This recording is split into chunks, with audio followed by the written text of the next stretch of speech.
mudah-mudahan semuanya lancar. Assalamualaikum warahmatullahi wabarakatuh. Hamidan wa Waalaikumsalam. mutsolian, Allahumma sholli ala Muhammad wa ala ali Muhammad amma ba'du. Saya mohon izin, saya mut'al semuanya. Teman-teman sekalian, malam hari ini saya akan lanjutkan pertemuan kita pada beberapa pertemuan yang lalu. Minggu yang lalu saya membahas tentang bagaimana menulis fiksi. Salah satu contoh adalah bagaimana cara menulis cerpen dan novel. Poin-poin pentingnya apa saja kalau ketika kita menulis cerpen atau novel. Hari ini saya akan berbagi bagaimana menulis buku non-fiksi. Ya, jadi buku non-fiksi itu adalah satu buku yang ditulis dengan mengandalkan data dan fakta. Kalau fiksi kemarin itu berdasarkan imajinasi, ditulis dengan gaya narasi, bercerita, bertutur. Tapi kalau menulis buku non-fiksi, ini adalah dengan cara eksposisi, memaparkan, atau kemudian kita melakukan persuasi untuk mempengaruhi.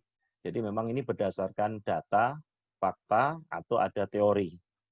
Nah, bagaimana tahap-tahapan membuat buku non-fiksi agar penulisan buku non-fiksi kita ini jadi menarik? Maka pertama saya seringkali menyebutkan kita harus menemukan ide.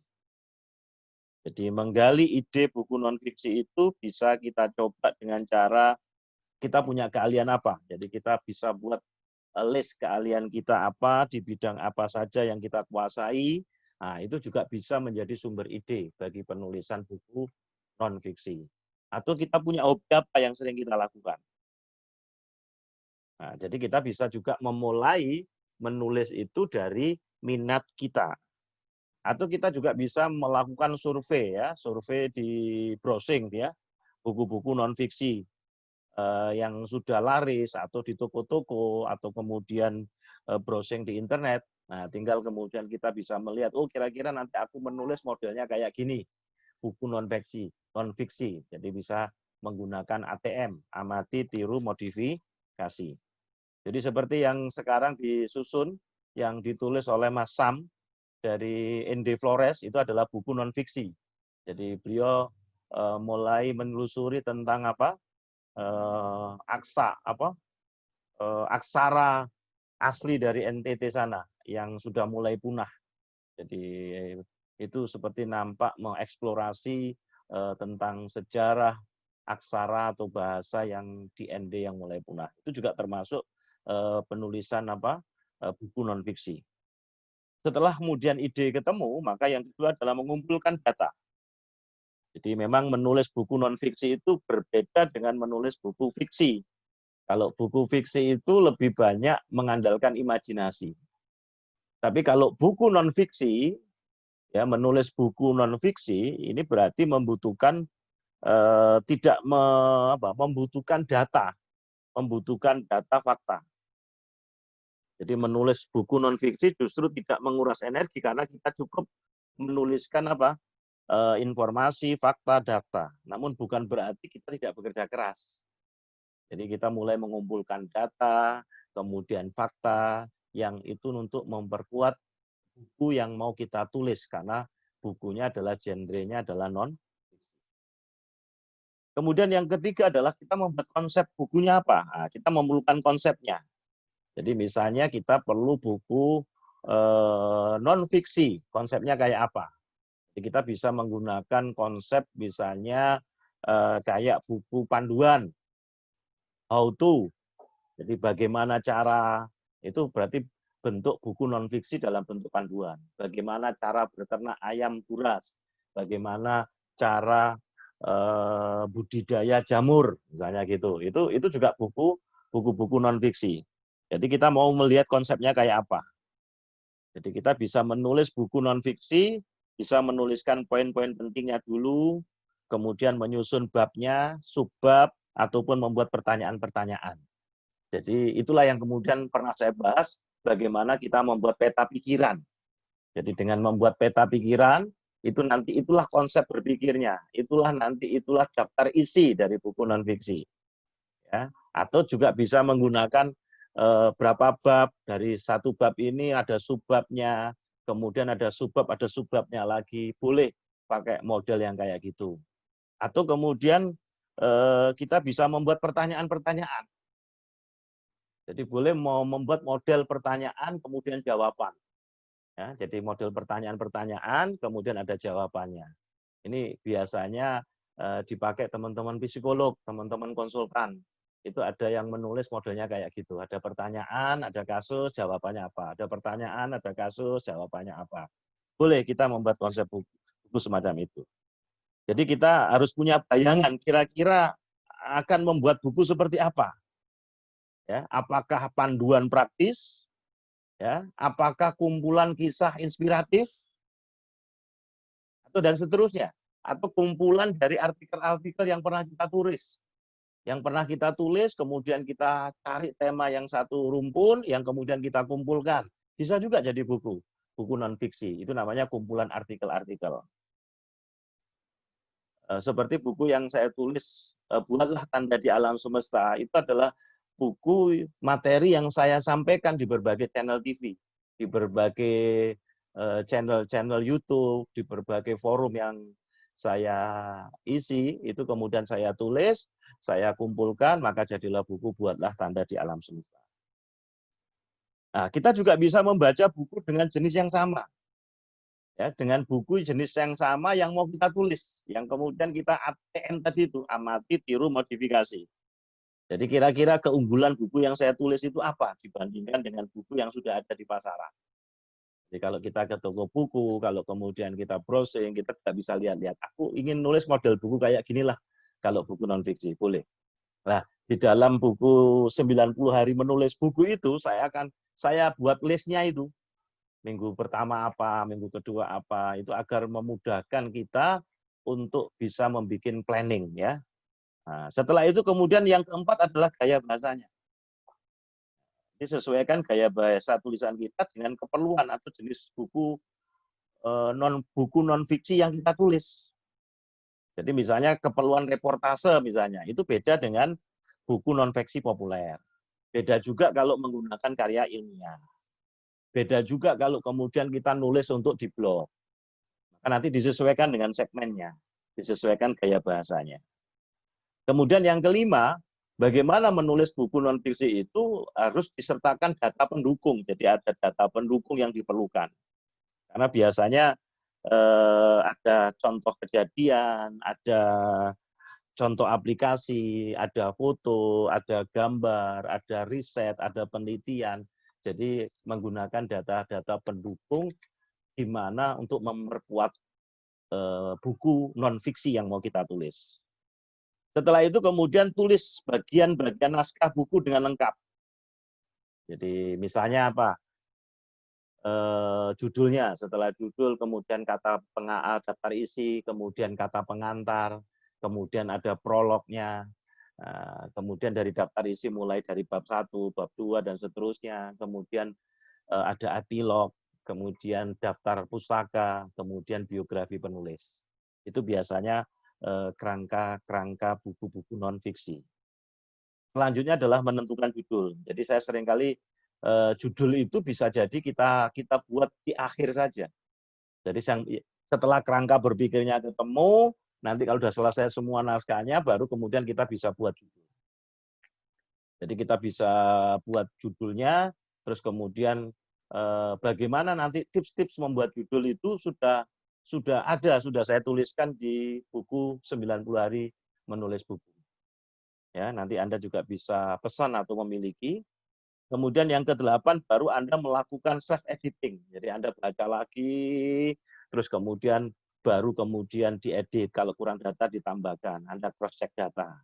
Setelah itu terakhir baru Anda mengirimkan proposal. Biasanya proposal contoh tulisan ke penerbit. Jadi sinopsis buku Anda itu apa? Segmennya apa? Tebalnya berapa? Itu baru kemudian dikirimkan ke penerbit. Setelah kemudian dapat ACC dan penerbit minta kemudian untuk dikirim, maka kemudian baru naskah itu dikirimkan. Tetapi khusus dari kelas menulis yang saya bina ini, nanti kalau Anda sudah selesai semua, sudah Anda edit, setelah Anda edit, kemudian naskah itu dikirimkan ke saya, kemudian saya baca, dan kalau ingin diteruskan untuk dicetak, nanti akan saya kirim ke penerbit. Nanti Anda bisa mencetak sesuai dengan pesanan Anda. Jadi misalnya minimal nyetak 50 buku, tapi ber-ISBN nanti, karena nanti yang ngurus ISBN penerbitnya, dan buku Anda akan masuk perpustakaan nasional, menjadi katalog perpustakaan nasional.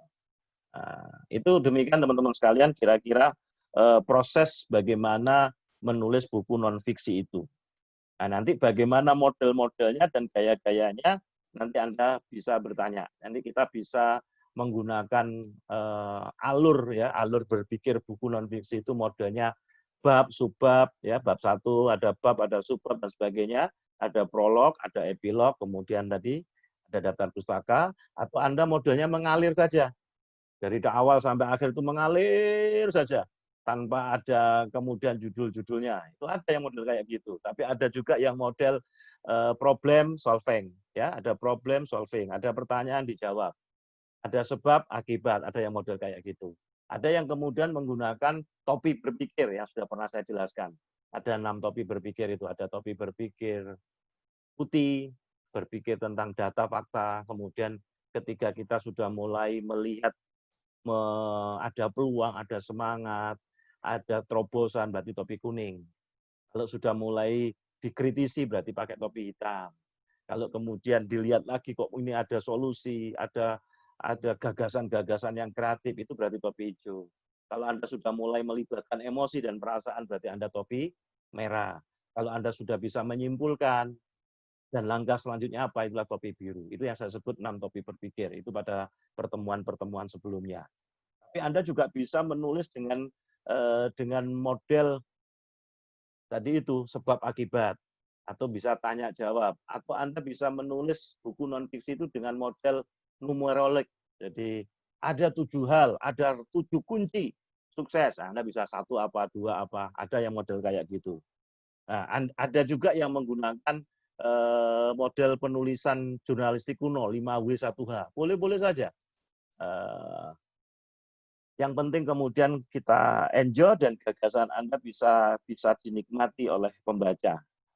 Nah, ada juga yang kemudian menulis tentang ada gagasan, ada teori, ada pendapat, kemudian ada contoh, kemudian ada testimoni. Nah, boleh, Anda juga bisa menggunakan model-model semacam itu ketika menulis buku-buku yang saya sebut dengan non-fiksi. Jadi intinya jangan memikirkan tata bahasa dulu. Setelah selesai semua, baru Anda mulai edit. Kalau Anda sejak awal sudah mulai memikirkan tata bahasa, edit, iki enak dibaca atau tidak, enggak jadi-jadi gitu bukunya. Nanti setelah selesai semua tahapan-tahapan itu sudah selesai, Anda baca ulang, Anda print, suruh baca keluarga Anda, atau Anda baca sendiri, Anda edit, Anda mulai dari EYD. Maka prinsipnya itu. Nanti kalau Anda patuh di program yang saya sebutkan 90 hari menulis buku, ada checklist-checklistnya itu, dan Anda mematuhi disiplin itu, insya Allah 90 hari, 3 bulan Anda sudah bisa menghasilkan karya, dan itu bisa kemudian dicetak secara indie, jadi indie publish. Jadi saya kerjasama dengan penerbit yang IKAPI, yang dia bisa mencetak sesuai pesanan kita, minimal 50, bisa 100, bisa 200, karena semakin banyak semakin murah jatuhnya. Dan nanti itu ber-ISBN. Sehingga kemudian Anda layak disebut menjadi penulis karena buku Anda masuk di katalog perpustakaan nasional. Karena ISBN itu kan tanda buku internasional.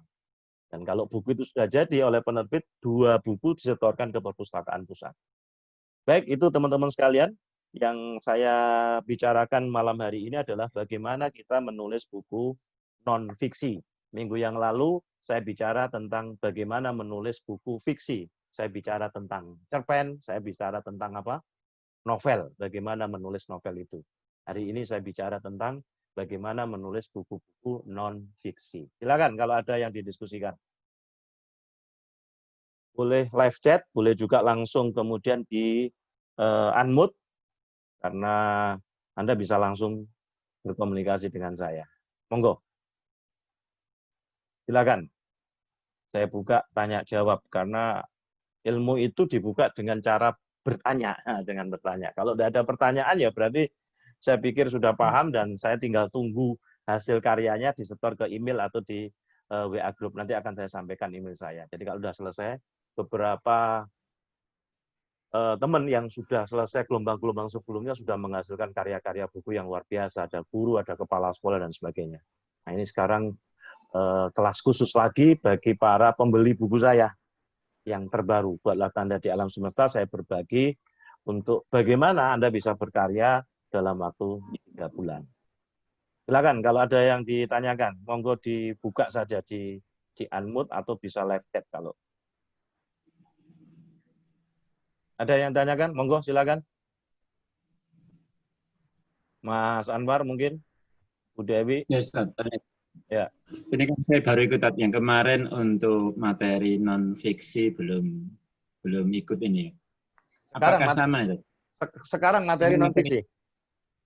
Ya, yang sebelumnya yang non fiksi tadi. Ya, apakah sama nanti di dalam membuat itu kita menentukan apa itu ada membuat apa itu kerangka ya? Ya, kerangka berpikir. Itu apakah dari situ, Dad? Masih ada kerangka baik itu fiksi maupun non fiksi. Kalau lainnya itu. Nanti bisa dilihat linknya. Kalau untuk yang fiksi itu biasanya membuat alur berpikir agak beda dengan non fiksi. Kalau non fiksi itu kan berdasarkan data dan fakta. Kalau fiksi itu misalnya novel, berarti kita merancang outline-nya itu ada penokohan, ada karakter, ada alurnya, ya alur ceritanya kayak apa, kemudian ada settingnya, kemudian ada dialog, ada narasinya, ada plotnya. Nah, itu bedanya.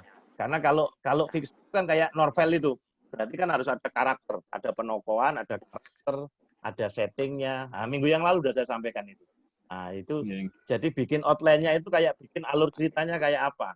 Aku butuh 5 tokoh. Nah, 5 tokoh itu tokoh A itu siapa, tokoh B itu siapa, sekaligus karakternya. Alur ceritanya kayak apa, settingnya di daerah mana, latar budayanya apa, kemudian plot bagaimana sebab menuju kepada klimaks. Nah, terus endingnya kayak apa. Nah, itu bedanya. Kalau fiksi. Kalau non-fiksi kan tidak. Non-fiksi hanya bagaimana kita membuat konsep berpikirnya, kerangka berpikirnya, dan itulah daftar isi. Ya, itulah daftar isi. Misalnya bab pertama apa, subbabnya apa, bab kedua apa, bab ketiga apa. Itu kalau model per bab. Ya. Tapi bisa jadi bukan model per bab, misalnya tadi model tanya jawab. Nah, ada pertanyaan ini 1, 2 dijawab, ada pertanyaan ini dijawab. Boleh-boleh saja kalau non fiksi itu. Ada model how to, bagaimana cara kreatif, ya, cara belajar bahasa Arab metode 1 jam misalnya. Nah, itu berarti how to. Itu cara kreatif, cara cerdas, cara jitu berternak ayam. Ya, itu how to. Berarti kita menulis buku non fiksi dengan apa? Buku panduan. Nah, tinggal kita memilih sesuai dengan kalian. Misalnya Anda menulis buku untuk pelajaran mata pelajaran tertentu yang Anda asuh, Anda ampuh. Misalnya Anda ngajar bahasa Indonesia, Anda ngajar bahasa Inggris, Anda ngajar matematika. Nah, dari RPP Anda, apa ya RPP? Rancangan apa? Kalau di dosen itu kan ada RPP kan, rancangan pengajaran apa, kurikulum apa, itu kan juga bisa jadi daftar isi itu. Tinggal kemudian dikembangkan jadi buku. Jadi sebenarnya masing-masing guru bisa menulis sebuah buku. Karena dia sudah bertahun-tahun ngajar kan. Yang diajarkan itu kan sampai ngelontok itu. Nah, dari pengalaman siswa, dari pengalaman kemudian pengalaman ngajar, kemudian kasus-kasus di kelas. Kalau guyonan saya ini adalah apa sebenarnya? Best practice Anda selama ngajar seberapa tahun, itu sudah jadi buku, itu sudah jadi karya. Tinggal kadang-kadang kan kita tidak mau apa? Tidak mau rajin gitu ya, ngumpulin gitu. Dan alangkah bahagianya kan kalau murid itu misalnya belajar dengan buku yang ditulis oleh gurunya sendiri, itu ada kebanggaan. Jadi kalau di luar negeri itu para dosen-dosen itu biasanya anak saya di Al-Azhar Kairo Mesir itu para profesor dia, para sesenya dia itu yang diajarkan ya buku karya dia. Jadi buku karya dia. Jadi gitu. Jadi gitu Mas Anar ya. Nanti ada juknisnya, ada apa? Checklistnya yang kalau jenengan ikuti, tinggal nanti jenengan mau pilih mana. Mau pilih genre fiksi atau non fiksi. Saran saya ya tadi itu, ide itu, gagasan itu bisa diambil dari best practice jenengan selama jenengan ngajar itu. Jenengan ngajar apa? Guru kelas kan, ambil semua mata pelajaran. Nah, misalnya jenengan pelajaran apa yang jenengan kuasai itu membuat murid-murid itu suka belajar itu, misalnya Anda tertantang, Anda buat buku studi, buku sekolah yang ditulis oleh gurunya, muridnya lebih bangga kan, dan Anda tahu pengalaman berapa tahun, best practice, ada contohnya dan sebagainya ya. Itu jauh lebih mudah ketimbang Anda menulis sesuatu yang tidak Anda tekuni. Benar apa enggak?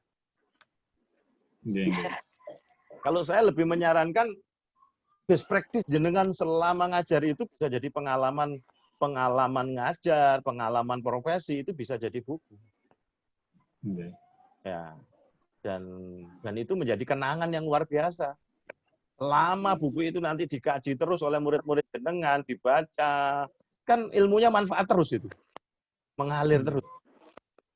Jadi guyonan saya itu kalau buku itu seperti kartu nama, jadi buku itu akan membuat nama kita abadi. Kenapa? Kalau kita sudah meninggal dunia, selama buku karya kita itu masih dicetak, masih diterbitkan, masih dibaca oleh banyak, mengalir itu pahalanya. Makanya saya punya azam yang kuat, kalau saya masih dikasih umur panjang oleh Allah, saya akan selesaikan sampai 100 judul buku. Karena setiap 3 bulan saya mesti menelurkan sebuah karya. Nah, ini sekarang baru sekitar 25-an lah. Ya, baik yang diterbitkan oleh penerbit besar, Prosda Karya, Erlangga, Gramedia, ya, Al-Azhar, atau saya terbitkan dalam bentuk indie. Di tengah pandemi ini banyak saya terbitkan dalam bentuk indie. Yang penting ber-ISBN, yang penting bisa bermanfaat bagi banyak orang. Itu, Mas Anwar. Ya, ada lagi yang ditanyakan. Saya coba lihat di live chat itu. Monggo yang lain. Saya. Oke, silakan. Siapa? Bu Dewi. Ya, silakan. Dari Bu Dewi. Suaranya putus-putus ya. Suaranya kok putus-putus. Suaranya jelek ya. Suaranya mungkin sinyalnya atau iya jelek. Atau ini dilepas saja. Dilepas, enggak usah pakai. Chatnya itu mungkin. Nah, coba. Masih putus-putus. Kok putus-putus? Ceknya sudah dilepas? Sudah. Sudah. Coba.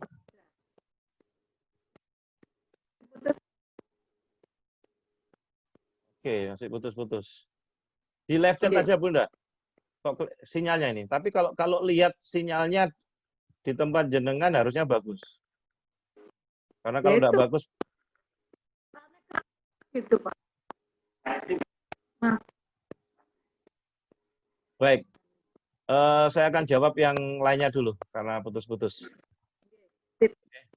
Tapi suara saya terdengar kan? Waktu kita tinggal 10 menit, nanti jenengan masuk di link yang sama ya. Di password dan link yang sama. Ada berapa pertanyaan, Ustadz? Boleh dijelaskan lagi tentang metode ATM? ATM itu singkatan. Ya, ATM itu amati, tiru, modifikasi. Jadi misalnya Anda lihat satu buku gitu. Atau paling gampang, Anda membaca sebuah buku. Setelah itu Anda tutup buku itu, kemudian Anda tulis ulang dengan bahasa Anda sendiri. Itu cara belajarnya amati, tiru, modifikasi. Diamati, tiru, modifikasi. Ya, jadi bukan jiplak. Kalau jiplak itu kan persis plek. Ya. Dulu orang Jepang itu belajarnya kayak gitu. Orang Jepang itu belajar teknik, belajar mobil ke Amerika. Nah, begitu nyampe ke negaranya, dia pelajari itu, dia observasi, amati dulu, kemudian tiru, kemudian dimodifikasi sesuai dengan kekhasan dia. Sesuai dengan kekhasan teknologi Jepang. Maka jadilah produk baru, mobil yang baru. Awalnya dia belajar ke Amerika, lihat cara buat mobil itu kayak apa. Dia amati, kemudian dia tiru, tapi tidak sekedar tiru, dimodifikasi. Nah, boleh di dalam penulisan buku itu kita bisa menggunakan semacam itu. Dulu kalau saya belajar itu, dulu oleh mentor saya disuruh, karena orang public speaking, saya disuruh nirukan gaya ceramahnya Kiai si A, kemudian Kiai si B, saya suruh ngapalin. Tapi setelah kemudian saya hafal, saya praktek di depan beliau, kemudian saya dikasih tugas lagi, sekarang amati, tiru, sekarang modifikasi dengan gaya kamu, dengan kekhasan kamu. Nah, sehingga kemudian kita tidak jadi bayang-bayang dari pembicara itu. Jadi kita punya kekhasan sendiri. Ya, itu yang saya maksud dengan ATM. Ya, amati, tiru, modifikasi. Oke, saya agak terganggu, saya coba mute all semua. Ada suara yang masuk soalnya. Oke. Itu tentang apa? ATM tadi, amati, tiru, modifikasi. Bisa dipahami yang bertanya, Mbak Iqmah? Mana Mbak Iqmah? Halo?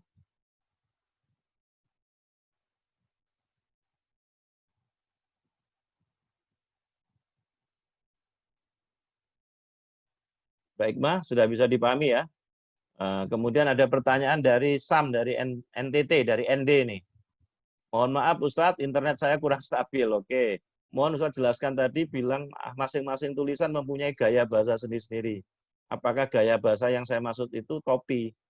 Nah, enggak, topi berpikir itu salah satu contoh ketika kita mengembangkan tulisan dengan menggunakan topi berpikir. Itu minggu yang lalu sudah saya jelaskan, 2 minggu yang lalu. Jadi kita bisa mengembangkan tulisan dengan metode topi berpikir. 6 topi berpikir itu, 1 tadi topi putih. Topi putih itu ketika Anda berbicara, Anda mengeksplorasi tentang data, fakta. Itu berarti Anda menggunakan topi putih. Tapi nanti di tulisan itu topi putihnya tidak usah ditulis, topi putih gitu. Jadi kalau Anda mengungkap data dan fakta, itu berarti topi putih.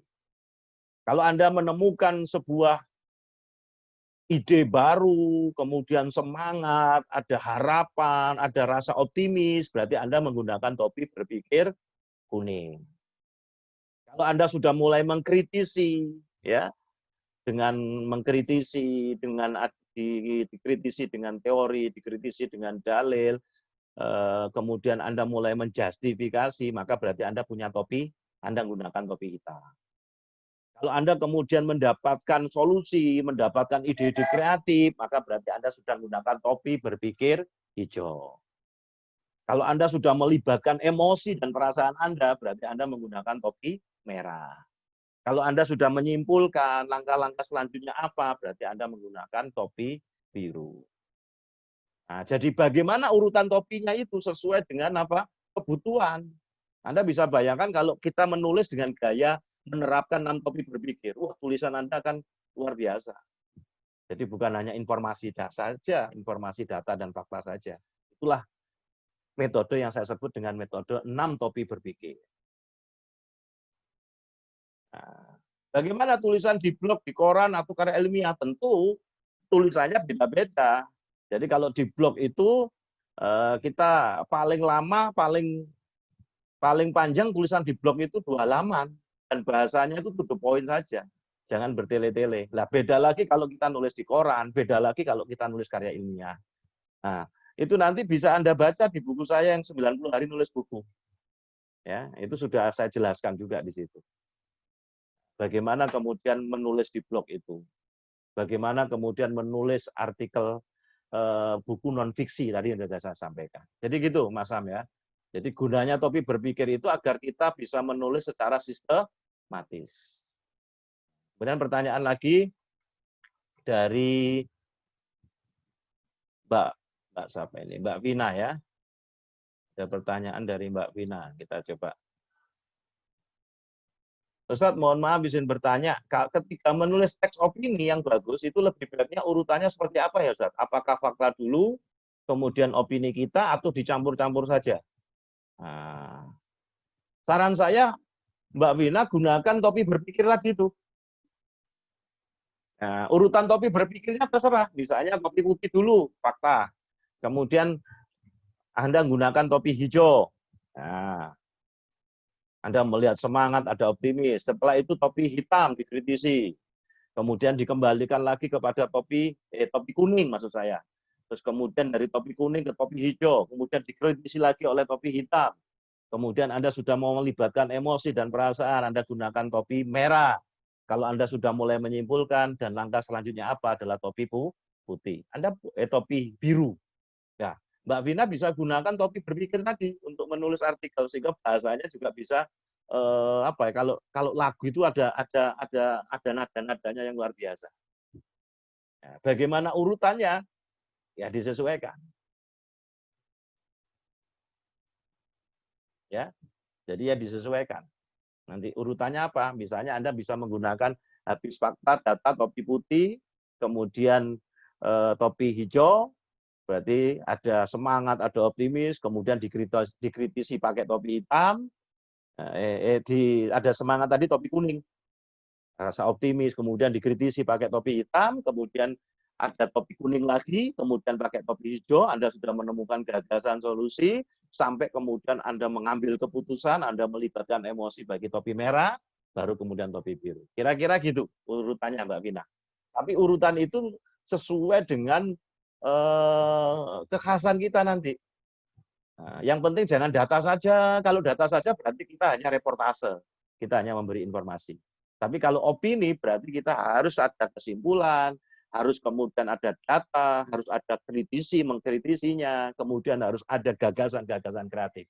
Saya pikir 6 topi berpikir itu bisa dipakai semua kalau untuk menulis opini. Jadi bisa dipakai semua, bisa 4. Nah, tapi kalau satu misalnya topi putih saja berarti kita hanya menyampaikan data dan fakta saja. Ya, itu Mbak Vina. Atau kita juga bisa kalau menulis opini untuk mempengaruhi massa, yaitu biasanya gini, ada fakta, kemudian ada fakta, ada data, terus bagaimana kemudian Islam memandang persoalan itu, ya, terus kemudian bagaimana solusi praktisnya, Islam membahas itu, menjelaskan itu, dan bagaimana solusi idealnya. Nah, biasanya kayak gitu. Ini biasanya kalau untuk mempengaruhi massa, untuk mempengaruhi masyarakat, karena ini berarti artikel opini yang bersifat persuasif, karena ingin mempengaruhi masyarakat, karena ini dalam rangka untuk berdakwah. Jadi biasanya modelnya kayak gitu, ada fakta, kemudian bagaimana fakta data itu dikaitkan dengan Islam. Bagaimana Islam memandang persoalan itu. Terus bagaimana solusi Islam, solusi praktisnya, dan bagaimana solusi idealnya. Nah, biasanya alurnya kayak gitu kalau ingin menulis artikel opini yang persuasif. Baik, ada lagi silakan teman-teman sekalian.